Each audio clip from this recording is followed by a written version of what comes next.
afternoon, the world at noon. In Nigeria, INEC denies releasing new final list of candidates. Rwanda rejects DR Congo refugees. Jailed Hong media tycoons lawyers call for meeting with UK Prime Minister. China suspends short-term visa issuance to South Koreans. In Nigeria, Independent National Electoral Commission INEC has denied releasing the new final list of candidates for the 2023 general elections. National Commissioner and Chairman of Information and Voter Education Committee, Mr. Festus Okoye, stated this in Abuja. Mr. Okoye said the report claiming the Commission released the final list for the elections on its website on Sunday was false and misleading. He stressed that no new publication of the final list of candidates was released as reported. He maintained that there could be a final list of candidates 46 days to the polls, except names published as substitutions for candidates nominated earlier in compliance with court order. Moreover, some of the candidates that allegedly made the new finalists are still in court, and the matter is therefore sub judice.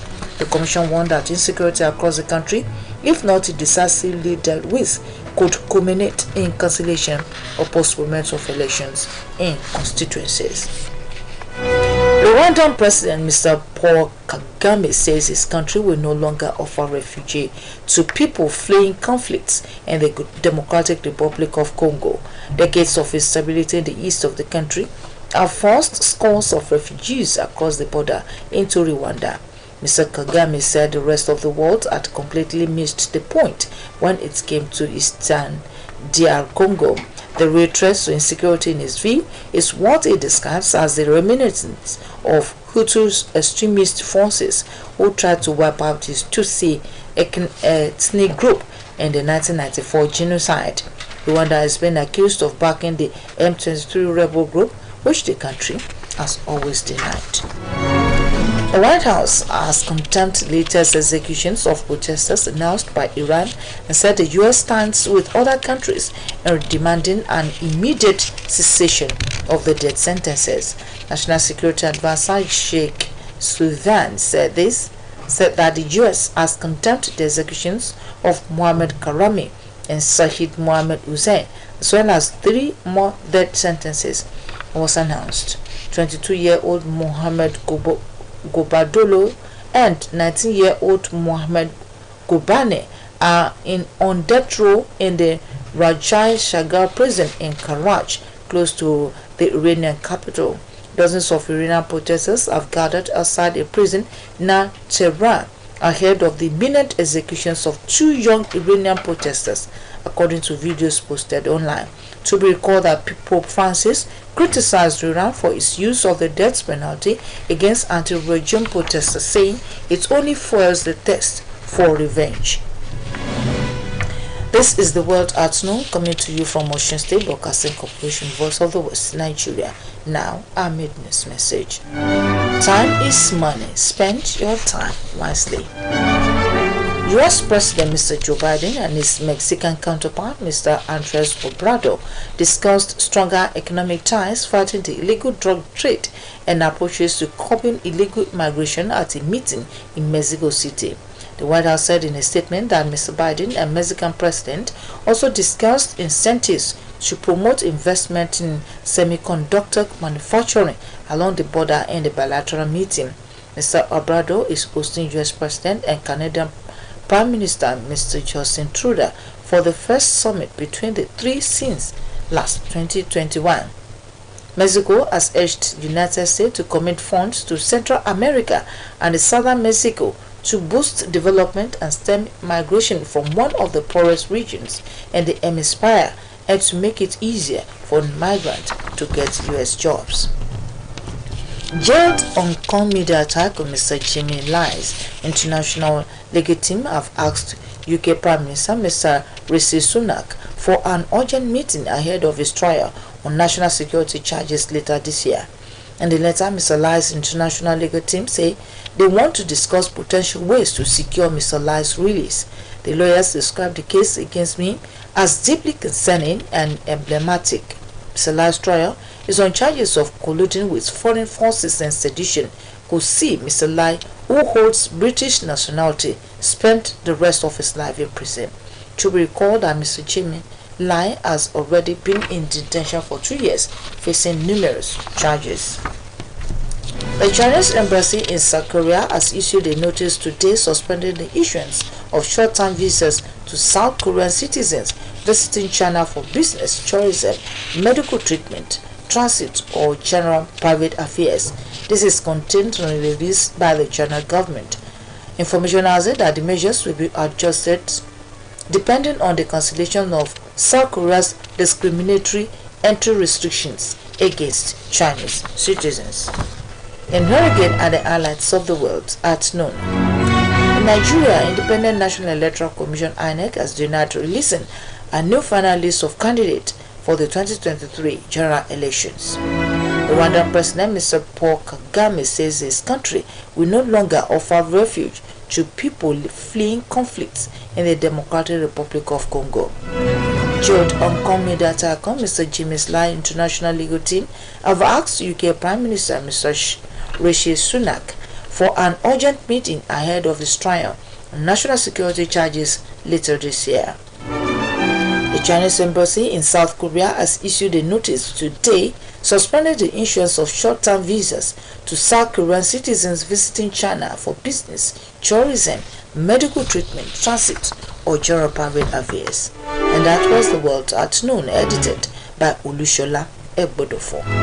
Today's news talk, written by Adeboye Popola, examines the arguments trailing the federal government's planned release of purported Boko Haram pattern to their state governors for reintegration to other communities and calls for caution on the exercising of the scheme. Local and national news platforms in the country have been stirred up by comments and reactions to the federal government's plan to release the 613 rehabilitated terrorists currently undergoing de-radicalization to their respective state governors for full reintegration into their communities. Terrorism in the country traces roots to dogmatic and fundamentalist religious doctrines which express hatred and bitter prejudice to Western culture as aberrant and forbidding. The religious doctrines not only maintain stable opposition to Western education, it also averse to adherents of Western education. The fact that education is a light of perceiving God makes Boko Haram sects, whose teaching is repugnant to Western education, considers the church doctrines as heresies. The sect has also been so violent and aggressive to other liberal Islamic movements that adapted to secularism of the country's grand norms. Boko Haram sects has wreaked severe havoc of human carnage in a population that is more than the loss the country suffered during the Civil War. The efficiency of the various federal government approaches to crush the deadly sect have remained topical discussions in national and international media. For instance, the experts in security management have attributed the protracted Boko Haram aggression to a weak intelligence gathering, which ought to have for a long time exposed the sponsors of the sect to arrest and incarceration instead of engaging the sect in Cold War. In fact, some prominent scholars have been indicted by foreign security reports as financiers of the dreaded insurgent group, while Nigerians are still awaiting the response from the federal government on such reports.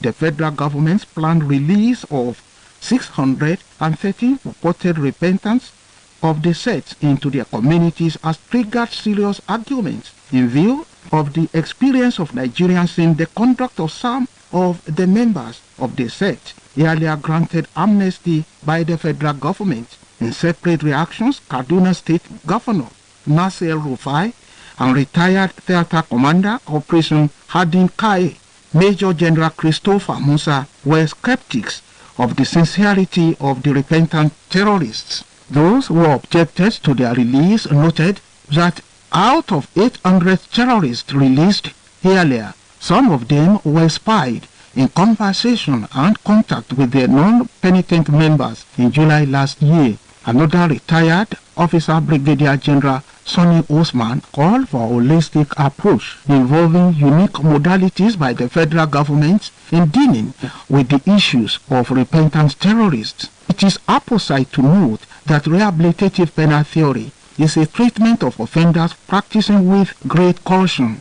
The theory focuses on the offenders in terms of his or her society background and factors that lured such a criminal to criminality. Where such a factor has been fully entrenched and formed the matrix of the society from which criminals are infected, the criminal being rehabilitated could be quarantined in a colony where the association with the old society will be permanently severed.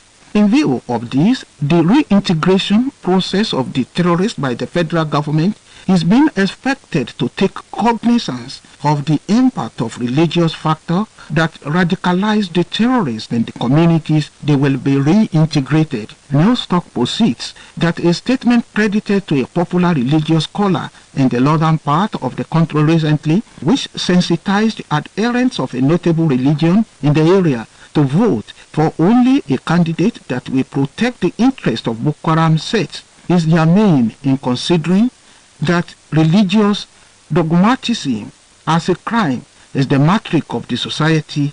The repentant terrorists will be integrated. Newstock calls on federal government to re-examine the position of Brigadier General Sonny Usman that the integration of penitent terrorists calls for a unique modality and holistic approach. That Newstock by Adeboye Bola called for caution by the federal government on the exercising of its planned release of repentant terrorists. For more about us, can visit www.osbcnj.org. Thanks for listening. Good afternoon.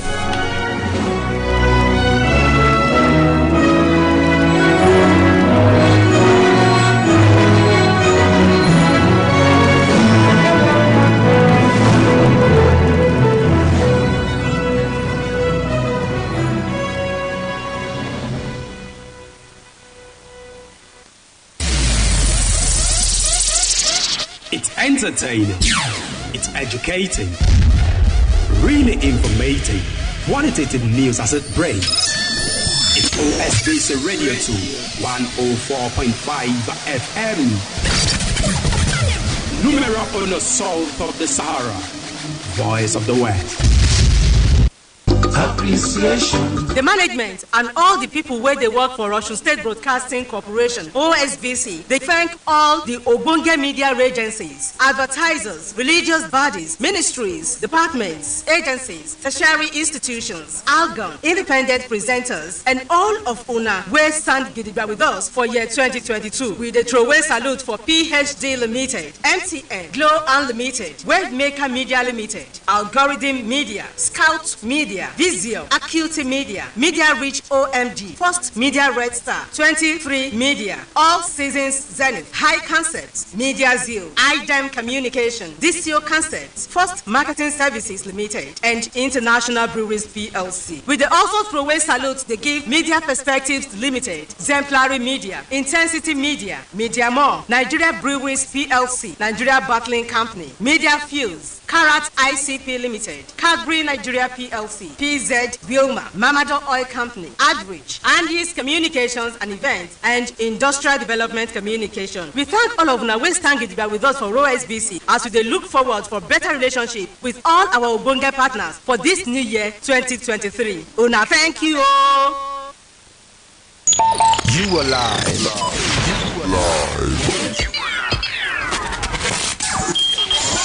On Ocean Radio. Ocean Radio. Community radio at its best. 104.5 FM.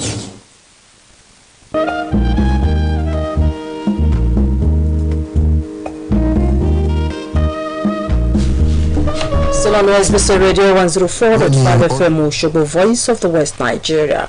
We welcome you to our commercial belt and we plead with you to please listen to your personal paid announcement. Ekason, Ekabasi Radio Osho 104.5 FM. Ile Awiye Lawa Nilo Oshobo Awani Alore Iworun Nigeria. Anke Ekabasi Eka Ipolo Oja wa bai edakun eteti sawon ikede iti eti sanwo fun.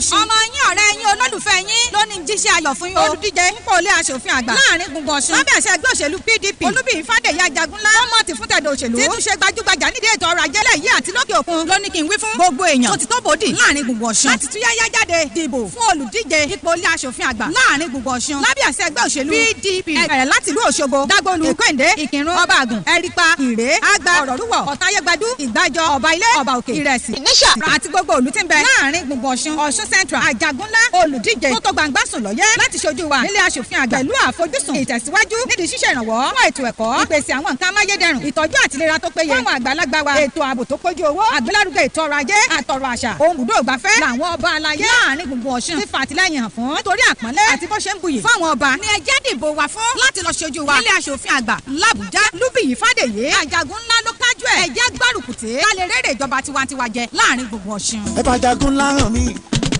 lọ́la ọdún.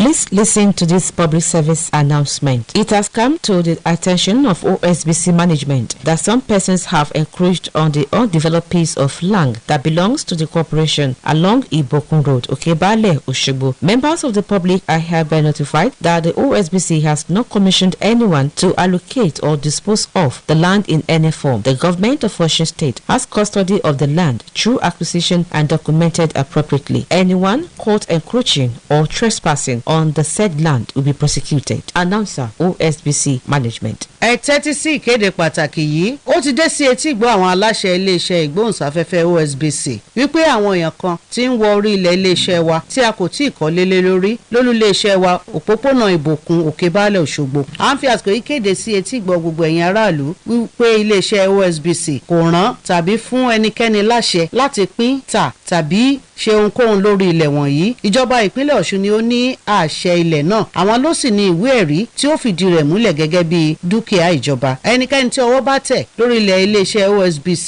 òpópónà Ìbòkun Òkèbálẹ̀ Òṣogbo yóò fi mú kàtà òfin. Olùkéde àwọn aláṣẹ iléeṣẹ́ OSBC Òkèbálẹ̀ Òṣogbo. ó dé òmìnir ètò tí ní gbogbo ìlú tìtìtì.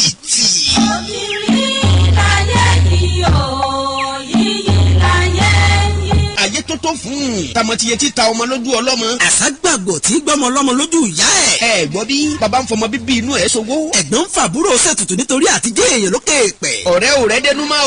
ayé wa dìbò lọ yàgò lójú ọ̀nà. ẹ jẹ́ àfìpàdé sórí ọ̀kan làwọn ọ̀bàǹbàtìrìbà ètò ìrírí ayé pàtàkì. láago 10:15 ọjọ́jọ́ Wednesday níkànnì OSBC. níbi tẹ́ ó ti máa gbọ́ onírúurú ìṣẹ̀lẹ̀ tòótọ́ àgbọ́gbárímú tó ń ṣẹlẹ̀ sí ẹ̀dá ènìyàn lókè èèpẹ̀ tẹ́ ó sì máa gbọ́ wìrìwìrì lẹ́nu atọ́kùn ètò ìrírí ayé olóyè Kẹ́hìndé Àyìnà. dààmú dààbò tẹ́ ń danú búrú ọ̀kasà tó ń dààmú odò tó tátà ń pakò. ó gbójú bíi kìnìún ó gbóyà bíi ìbaaka ó gbó lẹ́nu kẹ̀kẹ́ bí ẹyẹ ajata. wọ́n ní kí wọ́n gbèrú wọ́n ló kéré kò tó nǹkan wọ́n gbèrú tán ó wọ̀ wọ́n lọ́rùn pínpín bí àpò yere. fún ìpolówó ọjà ẹ pè sórí ẹ̀rọ ìbánisọ̀rọ̀ yìí 08034917067. òbírí láyé. ayé mo ṣe bá o.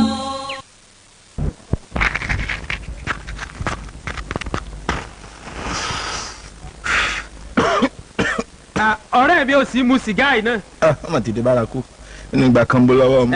ohun tí ó gbà ó àpẹ̀ǹdà rẹ̀ sì sùn ọ̀ ìjàmbá ńláńlá ni sìgá ń ṣe lágọ̀ọ́ ara àìfàìmọ̀ kó má gèrè ẹlẹ́mìí kúrú pẹ̀lú igi funfun ajísunkun náà jáwọ́ nú ẹ̀.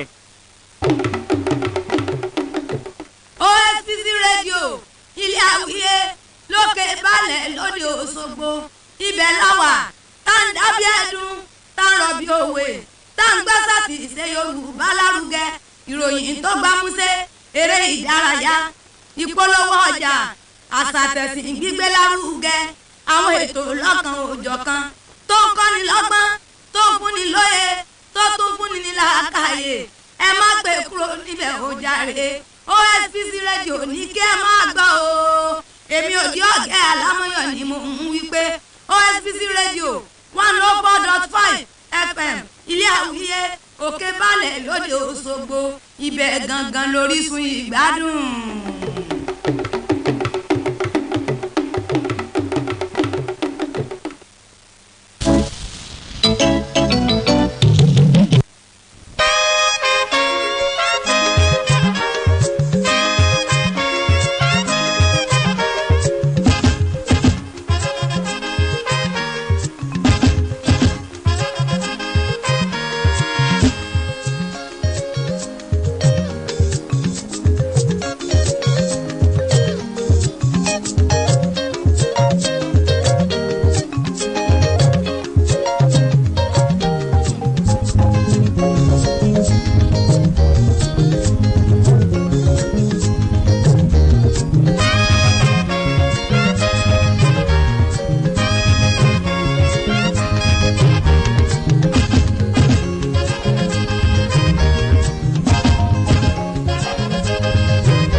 Àyìndé kùn mo dé bí mo ṣe ń dé.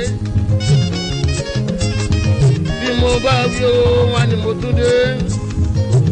Bí mo bá ń sọ wọn ni mo tún wí. Bí mi ò sì wí yàrá sí ìjà o. Sí ìkìrù Adéyínmíká o. Ọlọ́ládé Agbájé lọ́lá Bàrúsáàtì.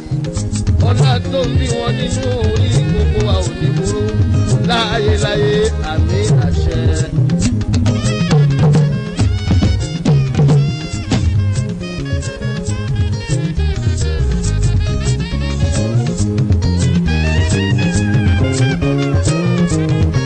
Gbogbo sọmọ ìtẹ̀wé tá a gbà. Gbogbo sọmọ ìtẹ̀wé tá a gbà o. Gbogbo sọmọ ìtẹ̀wé tá a gbà.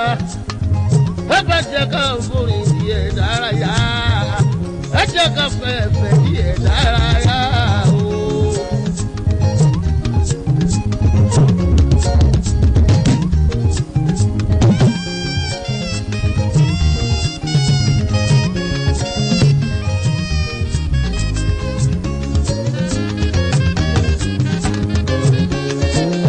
Ẹni tó lè mọ̀ ọ́ pọ́n o bí ọlọ́mọ kó wá wí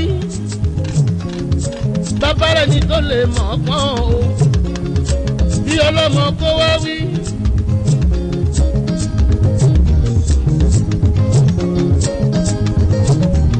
Gẹ̀rẹ̀jẹ̀ la máa bá gbà o lọ́jọ́kọ́jọ́ bọ́jà tẹ̀lé fújì kò lẹ́jọ́ nínú. History can never be rewritten. Òjìdájú ṣáká. Bí irú Àyìndé ní mí ìtàkùjì. Ọmọ Agbájé lọ́lá fàdà bíbọ́ fàdà bàbá gbogbo wọn.